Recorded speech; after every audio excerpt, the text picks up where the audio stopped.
Hello. Today we'll be talking about a new guideline that FNHA has developed regarding how and when to contact the FNHA leader on call.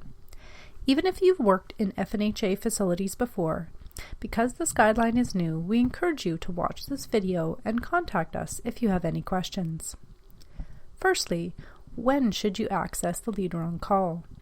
We will talk a bit later on regarding which of these situations would require a phone call versus which would require an email to notify the leader on call. Critical incidents are the main reason you would access the leader on call. These would include unexpected or traumatic crisis events, such as major accidents or a rash of overdoses in community, multiple traumas, unexpected deaths. Safety and security situations are another time when you will need to contact the leader on call. These involve any threats or harm to community, clients, nurses, or staff.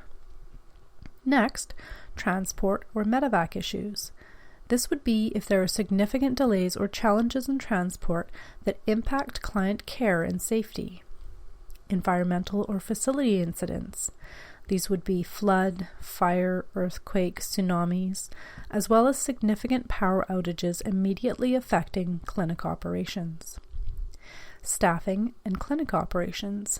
This would involve OT approvals, a nurse not arriving to community as scheduled, or a nurse unable to leave community, or incidences requiring operations to shift to emergencies only. So what should you do first if faced with any of the situations I just mentioned? The first step is to access your local resources. We'll talk more in a moment about this.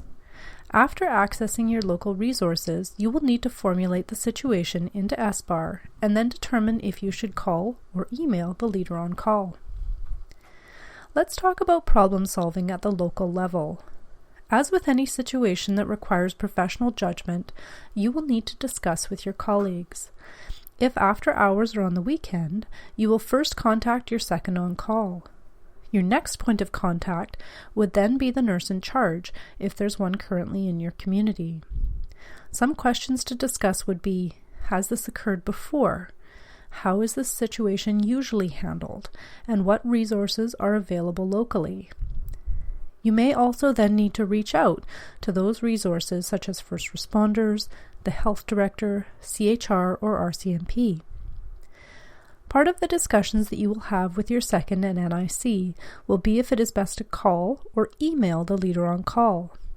Things that should be a phone call are critical incidents, safety incidents, or things that impact operations, such as a clinic closing except for emergencies only. Things that could be an email are staffing concerns and anything else that the leader on call should be notified of, but that you don't need immediate help with. The leader on call schedule can be found posted in the clinic, as well as on the gathering space. Locating this calendar should be part of your clinic orientation when you first arrive. If there is not a current schedule printed off and posted, do so. It is much easier in the middle of the night to locate these things if you've printed them off before you might need them. Whether you are calling or emailing the leader on call, you will need to format your communication into SBAR. As when using SBAR to consult with a physician or NP, it's helpful to jot notes down into each of the sections prior to your call or email. First, the situation. Start with your name and the community you're calling from. Give a concise explanation of what you're calling about and, if possible, what you're needing from the leader on call, such as, I need advice, or I'm not sure how to problem solve this, or I may need you to assist with a PTN issue. Secondly, give the background. What things have you already tried at the local level? Have you consulted your second and NIC, and what problem solving has already been attempted? Who has been involved so far? Example, have you contacted the RCMP? Is the health director involved? And what resources does the community have at the moment, such as, are there first responders? Is there a road ambulance? Next, your assessment of the situation. This is where the leader on call needs to know what you need from them. What is the ideal outcome from your perspective? What would make you feel supported? And what resources do you need? Finally, what recommendations do you have for working through this situation? If, after consulting with your colleagues, you determine that an email is the best way to connect with the leader on call, ensure that you use the SBAR format. Also, make sure that your documentation and communication is precise, clear, and professional. As with any situation where you are working with management to resolve concerns, remember the BCCNP recommends that you listen with an open mind to the leader on call's perspective and pay attention to any new information they provide. Be prepared to work together to resolve the problem, recognizing that some negotiation and compromise may be necessary. Be as specific as possible. General statements about clients being at risk or your license being at risk do not provide enough information to help others to address concerns. Final steps. You will need to update the leader on call as the critical event continues to unfold, including outcomes. The leader on call may facilitate a debrief after the event and possibly connect you with the Occupational Critical Stress Management team.